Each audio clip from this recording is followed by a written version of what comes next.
Is there a story you've covered in the last few, or just a story you've covered at all, where at the beginning you took a much more secular, much more cut and dried approach to it, that now, if you today had covered that back then, you would see every story. I mean, especially war, which I have covered in person and certainly talked a lot about over the years.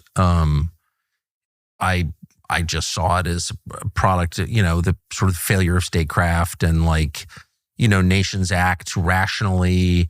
One country wants this territory either to conquer or to reclaim it, and this country doesn't want to give it up, and so they have a war over it.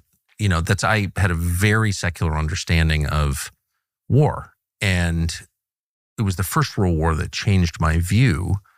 Probably 15 years ago, well, what would it be, 10 years ago? So the anniversary of the outbreak of the war, 1914, there was a series of symposia in Europe on what was that? It destroyed Christian Europe and for maybe forever. And the apogee of human civilization was 1913, obviously. Right. And then it was destroyed and it never recovered.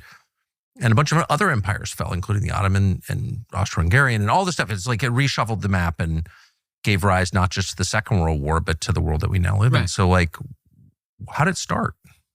Gavril Princip kills Archduke Ferdinand of Sarajevo. And okay, but how does it follow that Christian Europe commits suicide in the wake of one assassination in the Balkans? That doesn't even make sense. Right. And there was no consensus 100 years later on why the war started. Right. And that's when you begin to ask real questions what was that? Totally. And it was, of course, it was spiritual in its origin. And so is the war in Ukraine, and so is what's happening in Gaza, and so is basically all human activity is influenced by the spiritual realm, which once again is as real as anything that we're doing here, as real as the material world. Right. And so that, to me, as someone who's interested in history in a very amateur way, but still passionately interested, I was like, wow, I am not assessing the human experience in its totality. I'm only seeing a small part of it.